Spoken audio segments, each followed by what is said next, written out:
It's a blessing to have you. So, Amber, anything you want to tell people before we get started about you? Sure. Yeah, I'm a comedian, stand-up comedian based out of Atlanta, Georgia, and I am from Nashville, Tennessee. But I've been here for 15 years, so I'm all pretty much a peach now.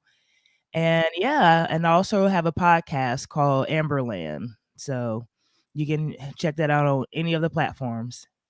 That reminds me when the guy was like got knocked out on the bus and he's like called the ambulance. Yeah, That yep, kind of reminds me everyone. of that. You should do a spinoff I, on that. It's I kind of did, funny. I did do it. It's part of that too, because Okay. people call me Amber Lamps a lot. Uh-huh. I like So that. That yeah, reminds me of that. Oh, I didn't yeah. know that. Okay, that's a good pun intended. So, Amber North, we're going to go ahead and get started. All right. Now, growing up, my mom always told me, Don't ever be a snitch. So my mom, I know, right? don't tell me the backstory. I, my mom, she told me, well, she is, all of 5 feet and one of the most still to this day, one of the most terrifying people in my life. Probably the only person I'm afraid of, actually. Love her to death. She's great. Mm-hmm. But she has a very uncanny love for mafia movies and mafia book. Like she read a lot of Mario Puzo novels, and The Godfather is the only, like, the trilogy. That's the only film she ever said was good. Like, we've seen all kinds of movies, and that is her favorite. Goodfellas, all the mafia movies I grew up watching. Like, by the time I was 13. Oh my And a gosh. common story about that is always about somebody's always a rat. And my mom one day told me, she said, Amber, don't ever be a rat. I was like, all right. That's the lowest form to her, like the lowest form of person, Yeah. rat and a snitch. Yeah. No, And I get it. It makes a lot of sense. yeah. That is very interesting. And Who you no, you telling? got a bubbly personality. You're Yeah. well balanced. Okay, I was gonna Thank say you. that. Now your Yeah. mom, she needs her own HBO special. Tell us about how she feels about those shows. But Oh, for sure. Because I I hope, learned so much from her. yeah, I hope you put it in some of your stand up about your mom. So, Oh, I have for sure. But yeah, that in particular, yeah. She's like Joe Pesci.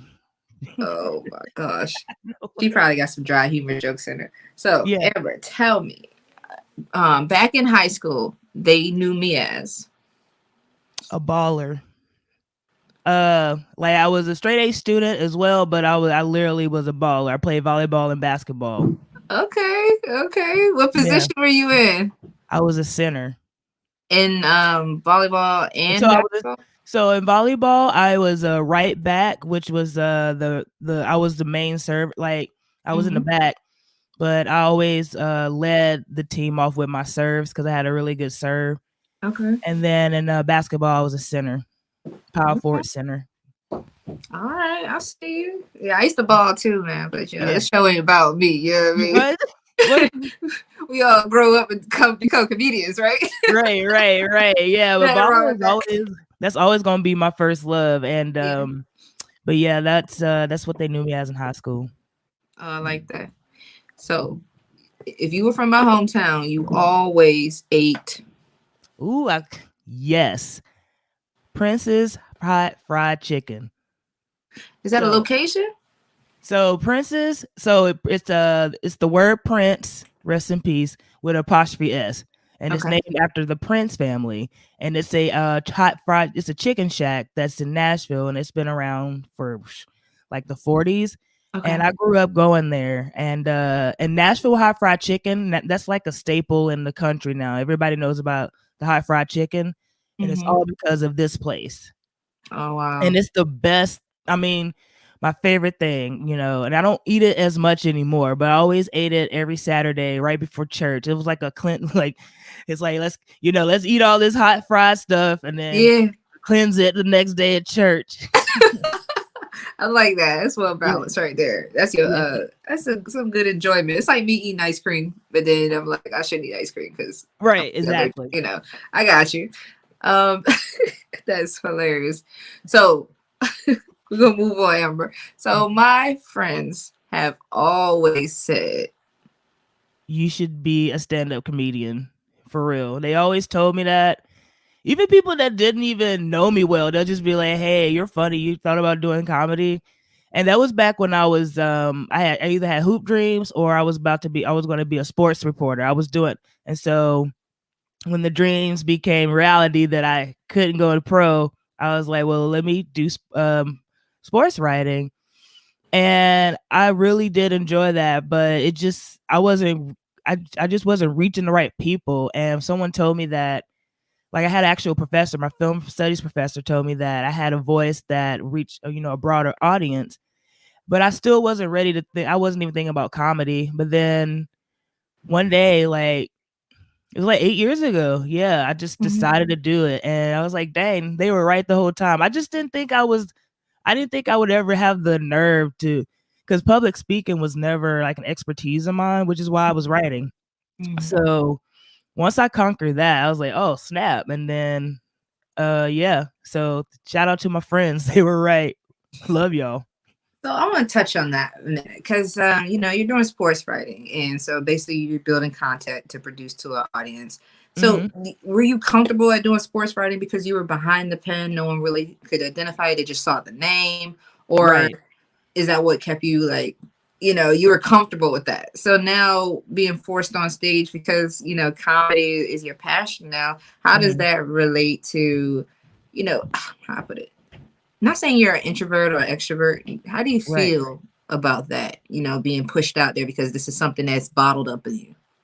Well, I so I got into sports writing once I realized that I wasn't going to succeed on a not even on a collegiate level. I wasn't getting recruited, so I ended up just started my plan B to make it a plan A of doing sports writing. So once I got used to that, I just got used to it and I became more introverted. But I always had an extrovert gene in me because I still believe, especially, I mean, and now that I can compare with comedy, performing sports in front of like, I mean, there's always a live audience, stand up comedians, but then ain't nothing like filling a high school gym or college arena.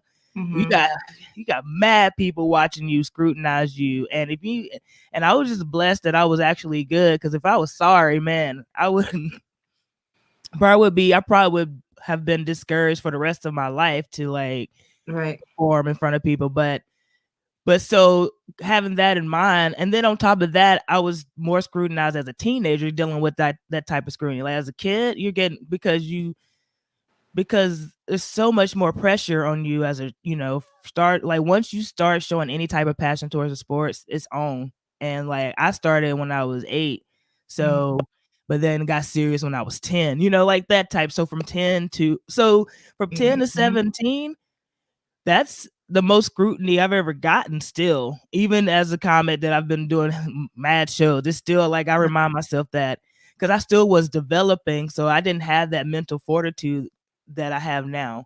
So uh, so once I started to do comedy and started bombing, I got really discouraged and I had to remind myself, yo, it's just like when you have a bad game. It's just like when and I used to be a spelling bee contestant, so, like, it's like doing well and then misspell one word. Like, I had to, like, keep reminding myself that, "Yo, you're used to this, so and you dealt with that Mm-hmm. as a kid, and that's way tougher, so you can handle this now as an adult." So I have to, like, remind myself, and so that has helped me conquer. And yeah, so and that's when I really the extrovert, it was always in me, the extrovert gene. It's just that I got so used to being behind the scene, but Mm-hmm. but then after once I'm done performing, I go back to the introvert. I'm like, yo, I gotta go. Let me get back into my shell. I can't be giving y'all my time. Oh, I respect that. Time Yeah. management is key to staying afloat and, Oh yeah. processing thoughts and analyzing what took place. Now, what's a show where you're like, man, I would like to open up for this comedian, or so I do not say comic watching. I might go to a show just to watch to see, Mhm. could I enhance what type of audience, what people like, whatever. So, have you ever been to a show, or is there a set of comedians where you like to open up for them, or you just, go with the flow? Um. Yes. I I would love to open up for Michael Che or Hannibal Buress because I feel like my comedy is very similar. Hmm. Um, and then also, well, she hasn't performed in a while, but because she had a baby and she got married, so and then the pandemic. But Natasha Leggero, she's another comedian I really like, and I Hmm. would open for her. Um, uh, oh, I would really also love to open up for Sam J. Are you familiar with her? Oh yeah, of Oh, course. so she I got a like new her. HBO special. It's Yeah. so funny because I actually had a comedian confuse me for her one time because Okay. we both. I mean, I'm growing my hair out now, but I used to back then. I had a high top fade, and so with the, lines and stuff. And he's like, Yeah. "Hey, are you still?" He's like, "For a bit, I thought you were her." I was like, "You know what? I ain't mad at it because she's really great." So I would also Yeah. love to open up for her.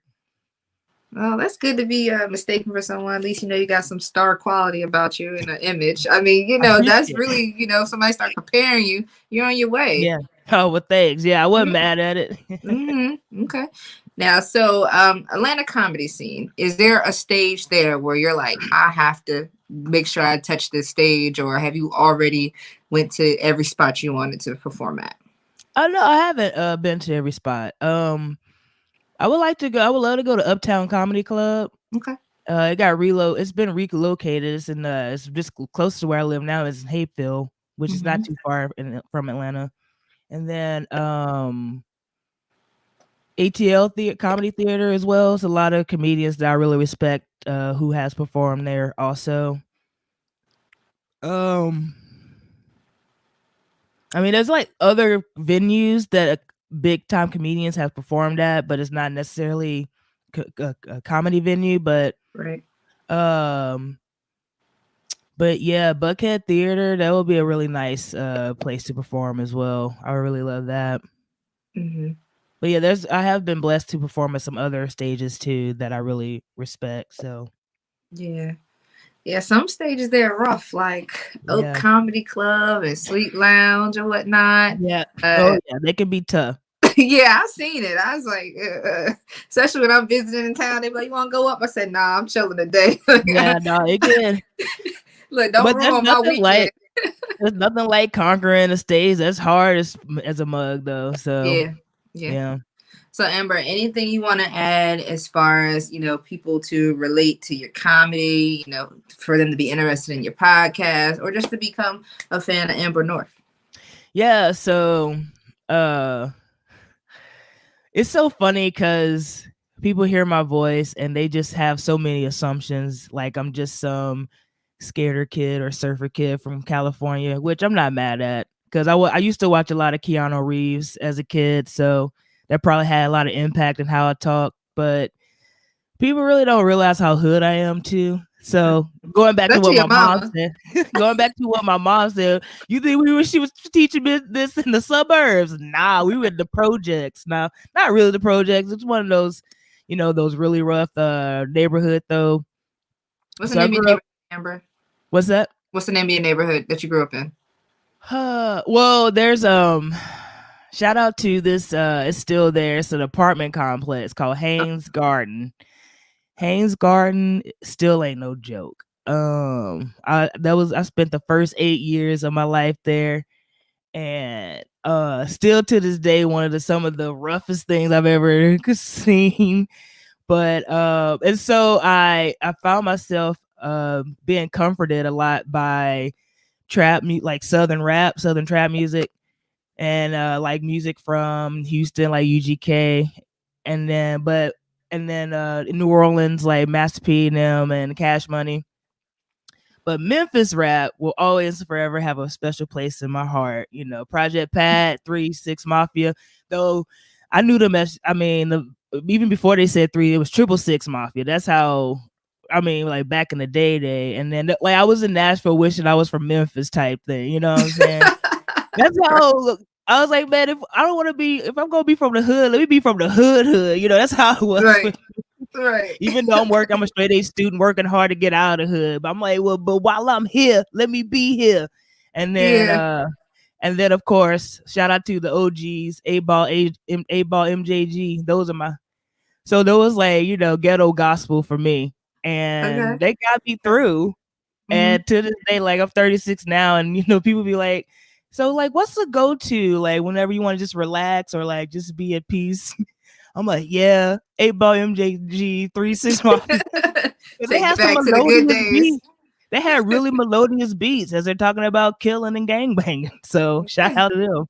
So Right. that's something I like people to know about me, and it shows up in my sets because people never know what's gonna come out of my mouth. They're like, oh, I don't know who this person is, but by the end of it, it's like, well, I got a good glimpse that they just love life and they just want to, everybody enjoy it too. Mm-hmm. So, I like but that. yeah, and then Amberland, that's just pretty much Amberland. Like it's a big old rabbit hole. It's like a Mm-hmm. digression on top of digressions. Like I like we could that. just be talking about one thing and then we gonna end up on something else. Mm-hmm. So I can rock with it. So right. just shout out your social media real quick for us, Amber, before we close out. All right. So you can catch me on I don't have Twitter anymore. I had to get rid of that. So I'm all on Instagram. So you can catch my comedian page at Ambwow, AMBWOW. And then my podcast page, Amberland Podcast, AMBERLAND podcast. Mm-hmm. And I think, yeah, Facebook, I'm on that. I think that's all the social media. Yeah. So Amberland's on all the platforms, and Amberland's the only podcast with that name, so it'll pop right up. Okay. This is Zerlo Tommy Vixen, live here, funny shit only. Great time with Amber North. Make sure y'all Thank check you. out the full video if you're just now tuning in. Once again, appreciate you, Amber. Anything All you right, want to say before we appreciate close you. out? No, this was really cool. Shout out to you. Thank Thank you. you. Thank you. All Well, right, yo, we'll see you in peace. the future. All right, for sure. Peace.